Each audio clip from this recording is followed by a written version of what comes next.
సాధారణంగా news readers, anchors వార్తలను ప్రజలకు చేరవేస్తూ ఉంటారు. ప్రపంచంలో ఎక్కడెక్కడో జరిగే వార్తలను, ఇతర ఘటనలను టీవీ ఛానల్స్ ద్వారా, ఇతర మాధ్యమాల ద్వారా ప్రజలకు చేరవేస్తూ ఉంటారు. ఇలా న్యూస్ను ప్రజలకు అందించడంలో న్యూస్ రీడర్స్, యాంకర్స్ది కీలక పాత్రనే చెప్పాలి. అంతేకాకుండా స్టూడియోలో కూర్చొని వివిధ అంశాలపై చర్చలు కూడా జరుపుతూ ఉంటారు. అలా మనకు కనిపించే యాంకర్స్ చేతిలో పెన్ను లేదా పేపర్లు వంటివి మాత్రమే కనిపిస్తాయి. కానీ ఓ మహిళా యాంకర్ ఏకంగా తుపాకీతో కనిపించింది.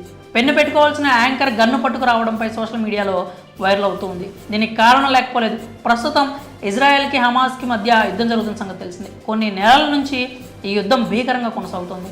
కొన్ని నెలల క్రితం హమాస్ తొలుత ఇజ్రాయెల్పై దాడి చేసి ఆ దేశానికి చెందిన చాలామందిని బందీలుగా గాజాకు తీసుకెళ్లారు. ఈ ఘటనలో ఈ రెండు దేశాల మధ్య యుద్ధం ప్రారంభమైంది. ఇక హమాస్ చేసిన పనికి ఇజ్రాయెల్ తీవ్ర ఆగ్రహానికి గురైంది.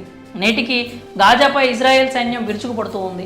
ఇప్పటికే ఈ యుద్ధం కారణంగా వేలాది మంది మరణించారు. రెండు ప్రాంతాలు వెనక్కి తగ్గకపోవడంతో ఈ పోరు ఇంకా కొనసాగుతుంది. ఈ నేపథ్యంలోనే ఇజ్రాయెల్కి చెందిన ఓ టీవీ యాంకర్ సోషల్ మీడియాలో ట్రెండ్ అవుతూ ఉన్నారు. ఇజ్రాయెల్కి చెందిన ఓ లేడీ యాంకర్ ప్యాంటు వెనుక జేబులో తుపాకీ పెట్టుకుని తుపాకీ పెట్టుకుని వార్తలు చదువుతున్న ఫోటోలు సోషల్ మీడియాలో వైరల్ అవుతూ ఉన్నాయి. లిటిల్ సెమేష్ అనే మహిళ ఛానల్ 14లో యాంకర్గా పనిచేస్తోంది. గతంలో 2002 నుంచి 2005 వరకు ఆమె దేశ సైన్యంలోనూ పనిచేశారు. గత ఏడాది ఇజ్రాయెల్పై జరిగిన దాడి, ప్రస్తుతం హమాస్లో యుద్ధం నేపథ్యంలో ఇజ్రాయెల్లో పలువురు మహిళలు తమ వెంట తుపాకులు తీసుకెళ్తున్నారు.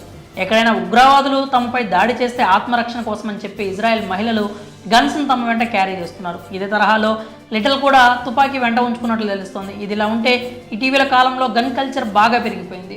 మామూలు వస్తువులు కొనుగోలు చేసినట్లుగానే గన్స్ కొనుగోలు చేస్తున్నారు. ముఖ్యంగా అమెరికాలో ఈ గన్ కల్చర్ కారణంగా ఎంతోమంది బలవుతూ ఉన్నారు. ఇటీవల కేవలం వారం వ్యవధిలో 400 మంది బలయ్యారు. ఈ నేపథ్యంలోనే యాంకర్ జేబులో తుపాకీ ఉండడం తెగ వైరల్గా మారింది. మరి పెన్ను పెట్టుకోవాల్సిన యాంకర్ గన్ను పట్టుకోవడంపై మీ అభిప్రాయాలు కామెంట్స్ రూపంలో తెలియజేయండి.